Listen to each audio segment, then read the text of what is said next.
So my title tonight is The Miracle Entonces of mi título en Believing. esta noche es The El miracle. milagro de creer, o el milagro que es el creer, que es tener fe. Tener fe es un milagro, la conversión es un milagro también. Entonces este es el episodio acerca de la sanación del hijo del oficial del rey. El oficial del rey, ese hombre noble. Y en este episodio se nos muestra la divinidad del Señor Jesucristo también. Eso es lo que quiero mostrarles en esta noche. La divinidad del Señor Jesucristo. Queridos amigos, el Señor Jesucristo de la Biblia, que no es Dios, nunca existió. Esta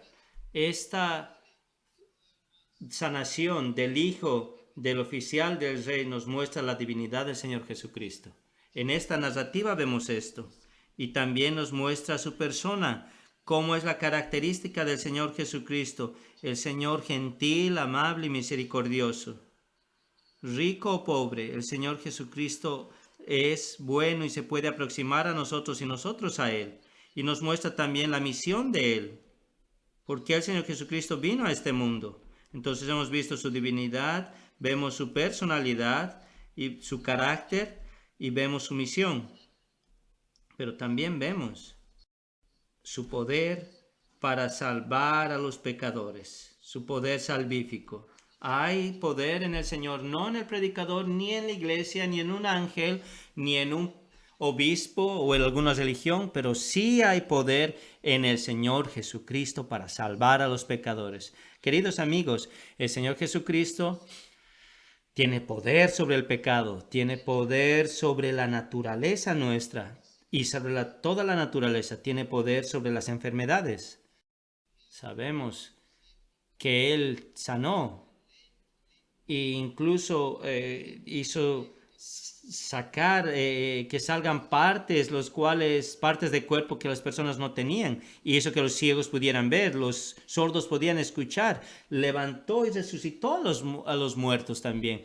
Este es gran poder, ninguna persona o poder humano puede hacer estas cosas, pero el Señor Jesucristo, como les dije, tiene poder sobre el pecado, tiene poder sobre la maldición del pecado también, y tiene poder sobre Satanás y sobre sus demonios también. Pero algo más. Quiero que tengan en cuenta esto mientras leen esta narrativa. Nos muestra un ejemplo de su poder salvífico. ¿Realmente quieres tú ser salvo y tener una relación con Dios? ¿Realmente quieres que tus pecados sean perdonados? Todos, no solo algunos, sino todos totalmente removidos de ti, de tu carga, de tu espalda, quitados y tirados al olvido del Señor. Y tú te tienes que preguntar, ¿qué tengo que hacer para ser salvo? ¿Qué es lo que necesito hacer para ser salvo? Esa es la gran pregunta. Entonces aquí vemos que esto está aquí delante de nosotros. Este es el fundamento de toda esta narrativa. Bueno, voy a avanzar un poco más para que entiendan y vean que esto en realidad es el texto donde nos habla acerca del milagro de la fe, del milagro que es creer. Tú vienes al Señor Jesucristo y tus pecados son perdonados en esta noche. Ese es un gran milagro. Vemos aquí un hombre orgulloso, arrogante, egocéntrico y todo eso. Y de pronto hay un milagro, un cambio en su vida, un cambio en su ser, y se le da una nueva naturaleza a esta persona. ¿Es el mundo que lo cambia? El mundo no te cambia, más bien te empeora. Pero mientras vayamos viendo y avanzando, el versículo 54 dice, esta segunda señal hizo Jesús cuando fue de Judea a Galilea. Y en realidad, en acordancia a lo que Juan escribió aquí en este evangelio, este es el segundo milagro en Galilea. Pero el segundo milagro es diferente al primero. ¿Te acuerdan del primero? En Juan 2, el Señor Jesucristo transformó el agua en vino. Pero ahora, por favor, entiendan esto. Esto es importante. Los dos milagros acá son completamente diferentes. Pero en el propósito, En el Nuevo Testamento, solo para explicarles un poco y darles una figura, ustedes encuentran más de 35 milagros hechos por el Señor Jesucristo. Más de 35 milagros que el Señor Jesucristo hizo. Y 12 de estos fueron hechos en Capernaum. 12 de ellos. Entonces, esta ciudad vio muchos de los milagros del Señor Jesucristo. Pero una vez más menciono esto. Los milagros nunca harán que alguien crea. Tú los ves, tú los verás. Tal vez te llamará la atención, pero querrás más y querrás ver más. Pero en todos los milagros del Señor Jesucristo, a pesar de que todos eran diferentes, tenían un solo propósito. ¿Cuál es el propósito de todos los milagros del Señor Jesucristo? Y en realidad aquí Juan, una vez más, el escritor de este evangelio, estructura el evangelio alrededor de 7 grandes milagros. Y en cada uno de ellos es hecho o es mostrado a los que leen este evangelio. Estos 7 evangelios tenían la intención de mostrar a las personas que el Señor Jesucristo es el Mesías, es el Salvador, es el Señor. Ese fue el propósito de todos sus milagros. Entonces, como siempre yo les menciono esto, en esta iglesia local, todos los milagros del Señor Jesucristo son entendidos, son mostrados, son hechos para mostrar lo que Él hacía en el cuerpo, en lo físico, es lo mismo que Él hacía en el alma de esas personas. Por favor, acuérdense de esto, no somos solo cuerpo, hechos de carne, tenemos 2 partes.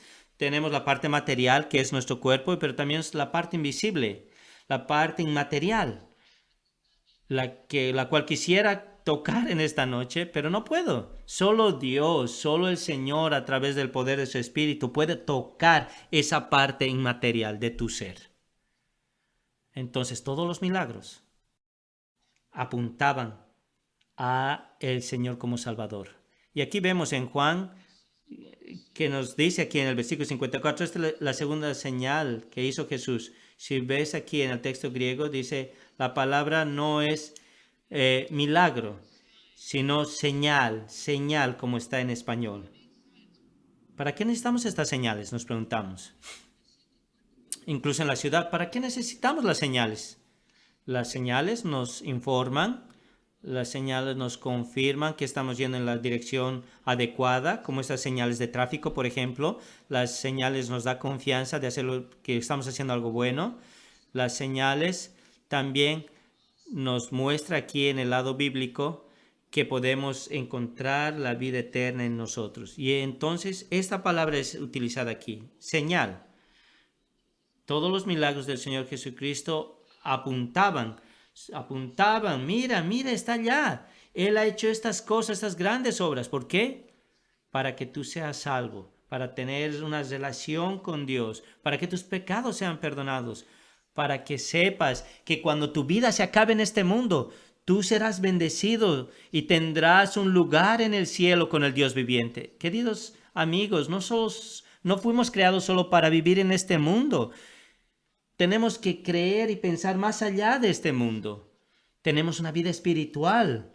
Dios ha hecho este milagro para nosotros, para creer en Él, para que nuestros pecados sean perdonados. Pero no quiero continuar sin mencionarles algo más. Esta es la forma de introducción que tengo para ustedes. Pero el Señor Jesucristo también no solo vino a este mundo para, de una forma sensacional o espectacular. Vivimos en un mundo que que expecta cosas milagrosas, cosas grandes y enormes. Y el Señor Jesucristo no vino de esa forma, solo para sanar los cuerpos, o erradicar la sequía, o parar las guerras, o traer paz al mundo. No lo hizo. Si eso es lo que tú piensas, por favor, esto no es lo que la Biblia nos dice. El Señor Jesucristo vino con un propósito, vino a este mundo a sanar almas, vino a sanar almas, esa parte inmaterial que tenemos tú y yo, y que esa parte inmaterial dice hay un Dios, hay un creador, pero nuestro orgullo y nuestra necedad, nosotros aplastamos ese pensamiento y decimos, no, yo puedo hacer todo lo que sea, no hay un Dios. Entonces cuando tú vas y le das una invitación en las calles a las personas que vengan a la iglesia, la persona te dice, no, estoy bien, y tú le dices, ¿seguro que estás bien? Si estuvieras bien, estuvieras en la iglesia. Pero ven, el Señor Jesucristo vino no solo a sanar la parte material, sino a sanar las almas principalmente. Ahora, muchas personas, tal vez tenemos aquí, muchas aquí delante de nosotros en esta noche, que dirán, hasta que yo no vea, no voy a creer. Y la respuesta de eso está aquí en este texto.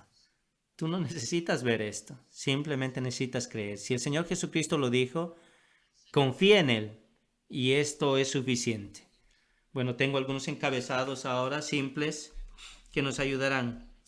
Si tú realmente estás buscando al Señor, acuérdense cuál es la pregunta que tenemos que tener cada uno de nosotros. ¿Qué es lo que tengo que hacer para ser salvos? No importa lo que yo he hecho en esta vida, no importa de dónde yo vengo, a dónde voy. Mi pregunta es, ¿qué es lo que yo tengo que hacer para tener una relación íntima con Dios? Y lo primero es, quiero hablarles acerca de el hombre. Y se nos dice aquí, en el versículo 46 y para adelante, nos habla de un hombre noble. Nos habla de un hombre noble que tenía autoridad. Si por favor me permiten utilizar estas palabras, era un príncipe, era de la realeza, era un oficial del rey. Y en 1 Corintios 1 se nos dice que no había muchos de la realeza. No dice que no había ninguno, pero decía que no había muchos. Y aquí hay uno. Vemos este oficial del rey. Él trabajaba para el rey Herodes y era de una familia real. Y este hombre, por favor, permítame explicarles esto y darles una alegoría de esto. Vemos allá un príncipe que se encuentra con un hombre ordinario. Pero obviamente sabemos que el Señor Jesucristo es Dios y hombre. Este es el cual que ha creado el cielo y la tierra. Y Él mismo ha permitido venirse a este mundo y tomar personalidad humana. Muchas veces digo esto acerca de la palabra de Dios. Dios en su misericordia nos muestra su ser a través de su palabra. Dios, que es tan inmenso, es autocontenido en su palabra. Qué gran humillación para Él. Pero qué humildad que es la de nuestro Salvador. Y este es el hombre este hombre, estoy hablando del oficial del rey, que podía hacer lo que quería. Él podía dar órdenes a quien quería. Y él vino al Señor Jesucristo con una presunción falsa. Pensaba algo errado. Y acerca de algunas cosas que él pensaba erradas, vemos que era en el versículo 47, veamos su audacia. Vemos la audacia de este hombre. Y le está diciendo al Señor Jesucristo, tienes que cambiar tus planes y tienes que cambiar tu camino de tu viaje. Tienes que venir en este momento. Entonces, como les dije, este hombre estaba habituado a dar órdenes porque era un oficial del rey. Pero delante de él está el Rey de los Reyes, el Señor, el único que puede dar órdenes a quien sea. Y más que todo, vemos que él es supersticioso y él tiene presunción. Él no creyó que el Señor Jesucristo no podía ejercitar su poder sin estar allá presente. Él asumió algo errado. ¿Saben qué pasó? Él no pensaba que el Señor Jesucristo tenía poder sobre la muerte. Él le decía, ven, si no, mi hijo morirá. Pero el Señor Jesucristo, sin ir siquiera a su casa, sin viajar, él tenía el poder para sanar a su hijo en ese instante y levantarlo de la muerte, salvarlo de la muerte. Este hombre quería un sanador, no un salvador. Pero la segunda característica, vemos el hombre, su presunción, su audacia, su deseo. Y lo segundo de este hombre es que este hombre estaba desesperado. Estaba en una situación desesperada. Veamos en el versículo 46 y 47. Vino pues Jesús otra vez a Caná de Galilea, donde había convertido el agua en vino, y había en Capernaum un oficial del rey. Y en el versículo 47 le dice él al Señor, dice, y vino a él y le rogó que descendiese y sanase a su hijo, que estaba a punto de morir. Este hombre estaba desesperado, estaba en una crisis. Su hijo estaba a punto de morir. ¿Habían buenos doctores ahí en Capernaum? Buenos doctores, claro que sí. Y él era de la realeza, no nos olvidemos de esto, lo que significa que él podía tener a los mejores doctores que quisiera, pero él aún así no tenía esperanza. Entonces él vino a buscar al Señor Jesucristo, teniendo esa crisis, desesperado. Él se levantó en esa mañana y yo pienso que comenzó en la mañana tal vez su viaje. Él escuchó acerca del Señor Jesucristo tal vez, y donde él estaba. Y entre Capernaum y Galilea había un largo camino. Y aún así él dijo, no, yo tengo que ir. Esta jornada es muy importante para mí. Pero bueno, quiero pausar aquí, es algo importante. Esta es la aplicación de todo esto. No es solo vamos a leerles esto que tú lo puedes leer por ti mismo, pero hay aquí algo muy importante, una aplicación. ¿Por qué es que nos enfermamos? ¿Por qué morimos? ¿Por qué el dolor?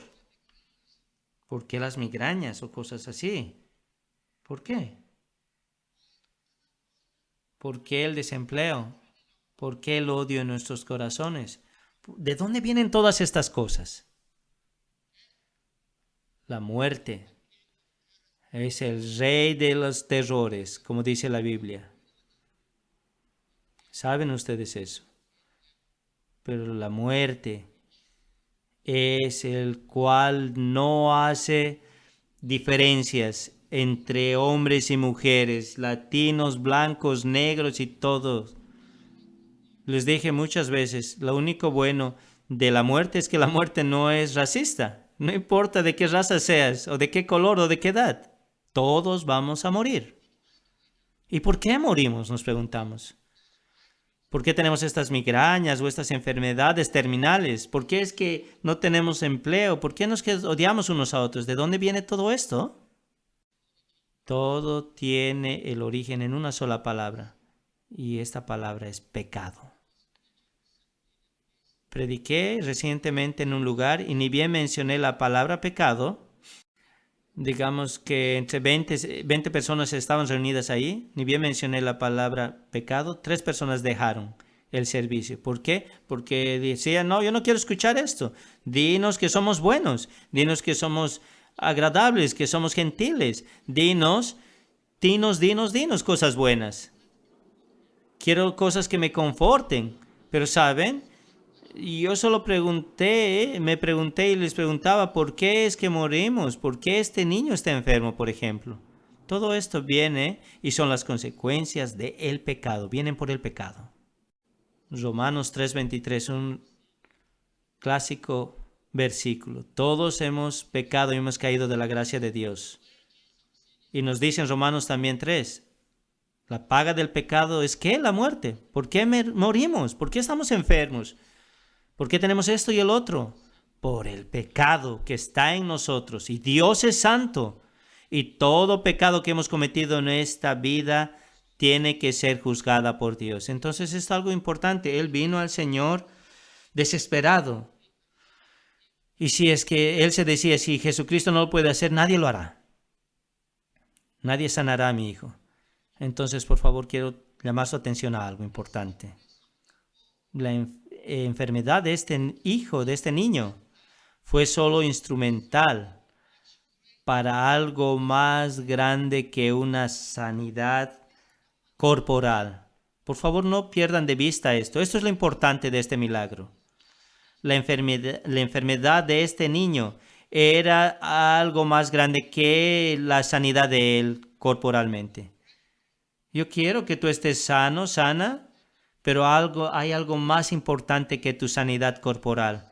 Es la sanidad de tu alma. Y como alguien dijo hace mucho tiempo atrás, las extremidades del hombre son la oportunidad de Dios. No es que Dios está buscando una oportunidad porque Él no sabe qué hacer, claro que no. Pero cuando tú llegas al final de tu vida, por así decirlo, y estás desesperado, ahí es que recién tú buscas a Dios y Dios puede ayudarte.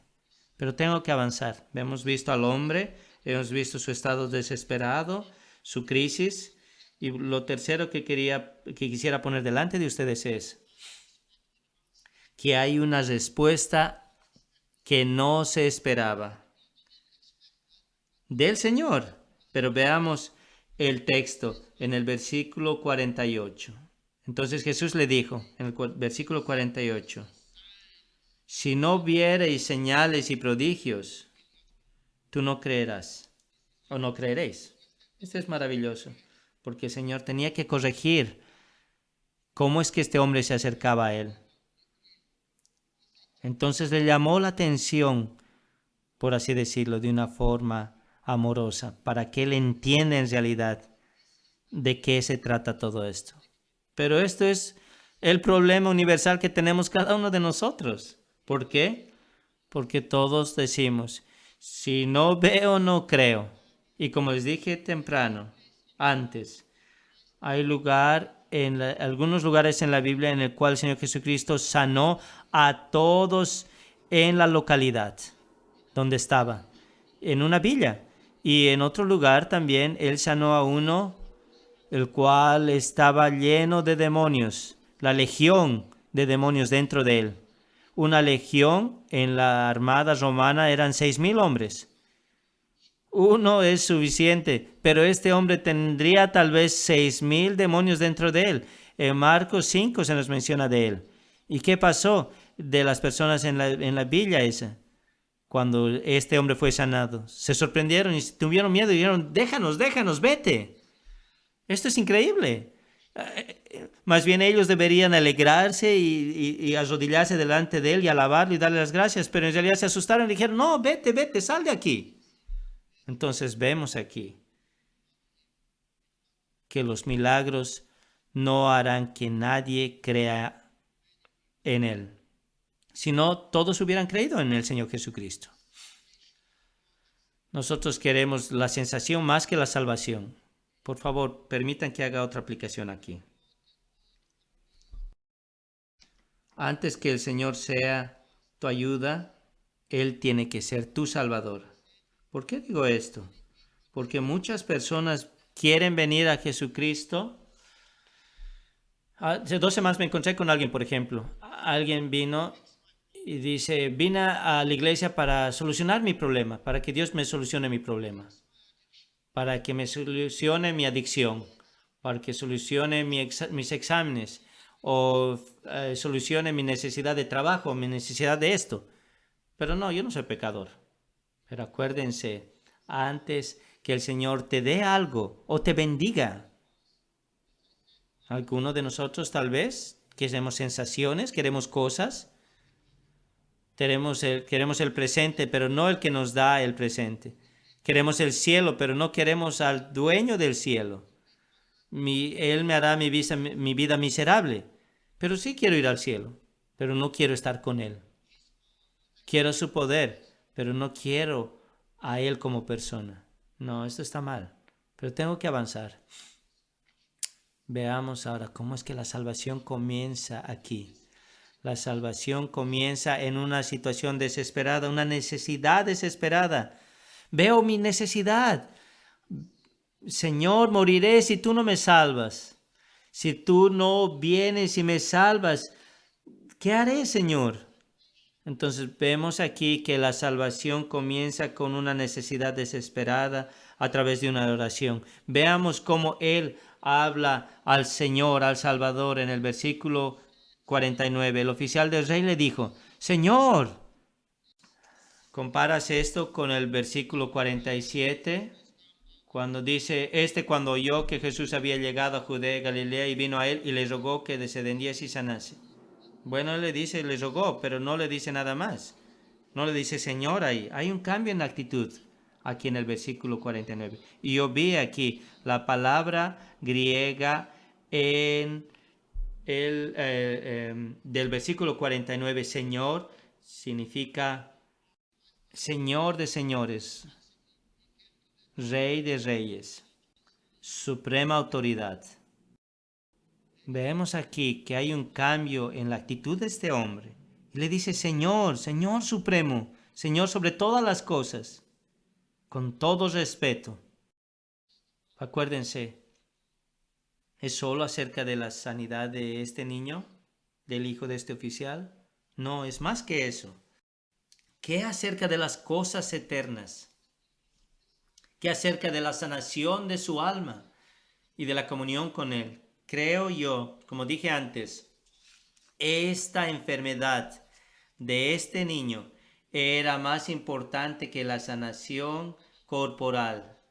Entonces la salvación comienza con una necesidad desesperada y una oración. Vemos aquí los verbos aquí en el versículo 47. Le rogó, dice, le imploró, se humilló delante de él. Y luego más abajo en el versículo 49 le dice, Señor, Señor, mi Señor.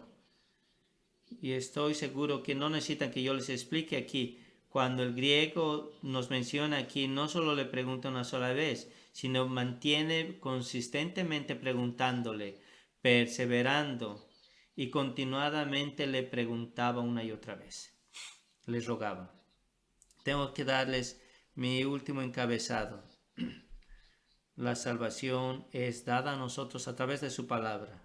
Si se perdieron en lo que les he explicado, hemos hablado acerca de este hombre, de su presunción, de su situación desesperada. Hemos hablado de este hombre acerca de la respuesta que el Señor Jesucristo le dio tan inesperada. Si ves milagros aún así, no creerías.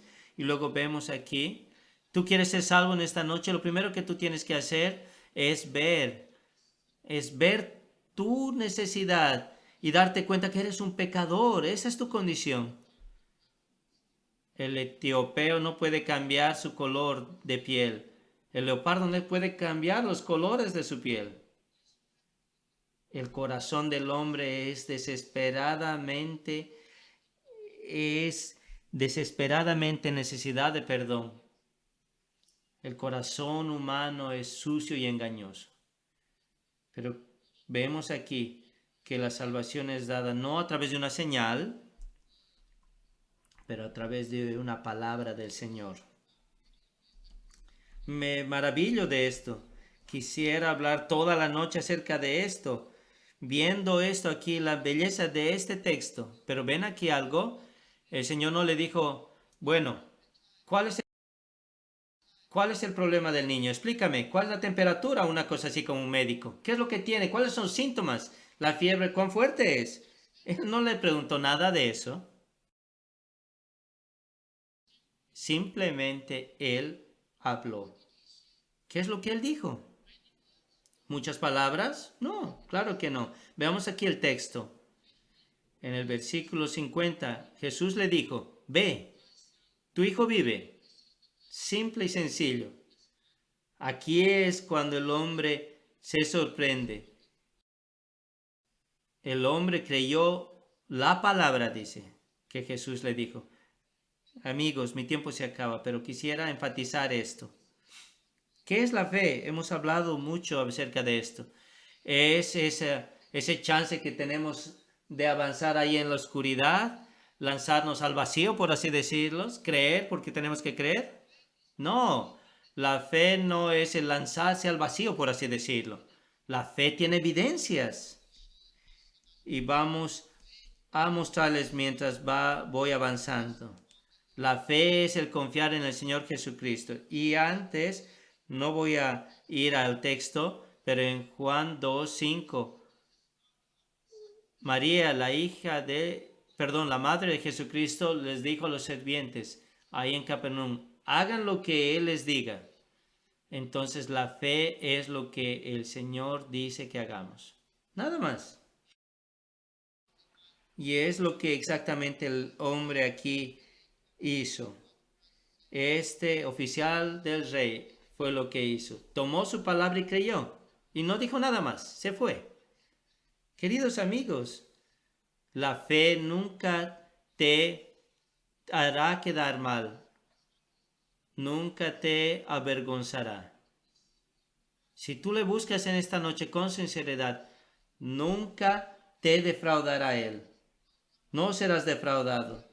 No se te dirá, ven la siguiente semana o en 2 semanas va a haber otra predicación, otro sermón que tienes que escuchar. No, si realmente tú le estás buscando con sinceridad en esta noche, la Biblia dice, pide, busca y toca y tú lo encontrarás. Entonces él no esperó por más. El Señor le dio una respuesta y él creyó. Lo único que el Señor Jesucristo le dijo a este hombre es ve. ¿Quién dice una cosa así? Son los reyes, si se dan cuenta. Incluso en esos tiempos vemos la realeza, la divinidad, el poder del Señor Jesucristo aquí delante de este oficial, de este hombre de la realeza. Le dijo, ve, tu hijo vive. Qué palabras tan hermosas. Pero tengo que concluir aquí. Veamos la última parte.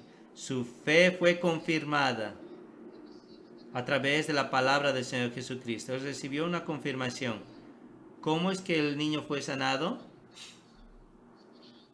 No creo que hayan puesto un aceite especial en él. ¿Fue que él se fue recuperando por sí mismo? No. ¿El Señor Jesucristo tuvo que tocarlo, ir ahí? No. Acuérdense, habían 20 millas entre su casa y donde estaba el Señor Jesucristo. Pero no hablamos acerca de este joven y del milagro de su sanidad. La fiebre le dejó, es lo que dice el texto. Y en mi pequeño conocimiento, el poco conocimiento que tengo acerca de la medicina y cosas así, la fiebre paró. Eso es un milagro, la fiebre paró de una.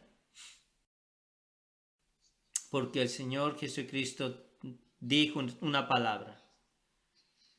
Y el Padre pasó de creer en el que hacía milagros a creer en el Salvador. Y eso es lo que tenemos que hacer para ser salvos. Y después toda su familia creyó. Veamos en el versículo 53.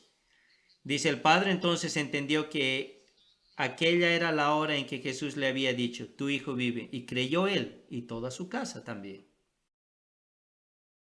La fe cristiana es enseñada y es dada, es contagiosa. La fe fue contagiada también a la familia de este hombre de la realeza. Pero hay algo que nos intriga aquí. ¿Sabían? Él no se fue en el mismo día. Perdón que les diga esto o que yo me ponga en ese lugar.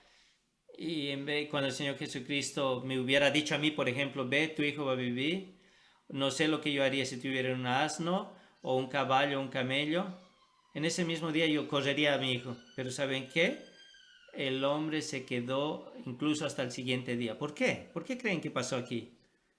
Por la confianza y certeza que tenía de lo que el Señor Jesucristo le había dicho. Él no se fue ese mismo instante, él se quedó un día más con el Señor Jesucristo. Pero aquí vemos, tengo que llegar a la conclusión, hay buenas nuevas aquí. ¿Qué es lo que significa esto?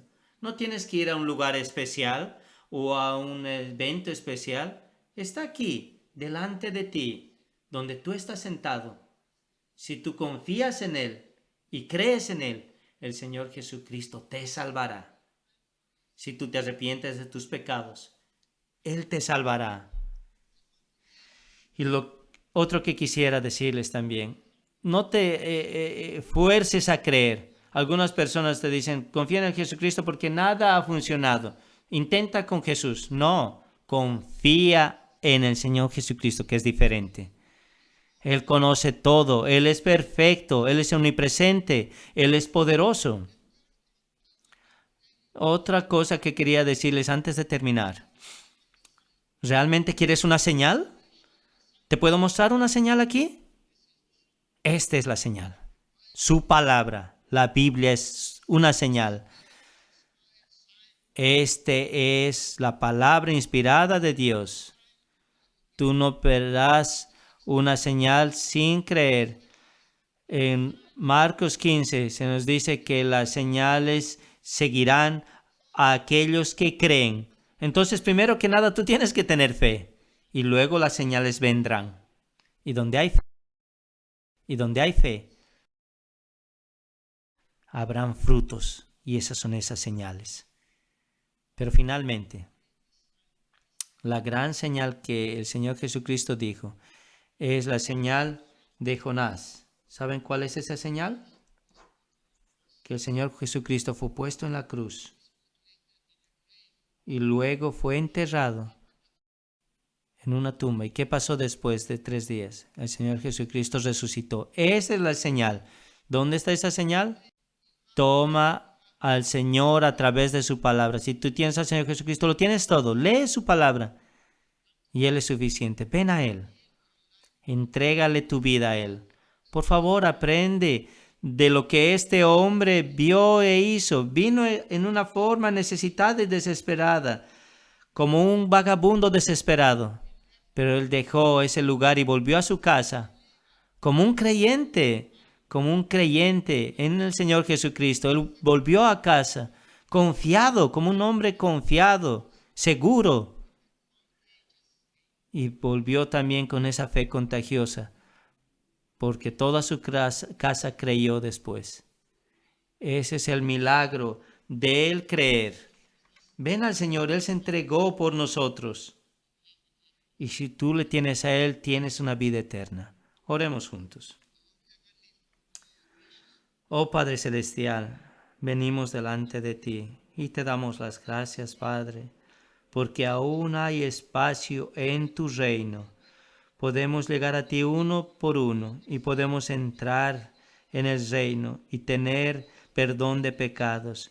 Oh Señor, te rogamos que escuches la oración del pecador en esta noche y que trates con amor y que provea salvación para él. Te pedimos estas misericordias en el nombre del Señor Jesucristo. Amén.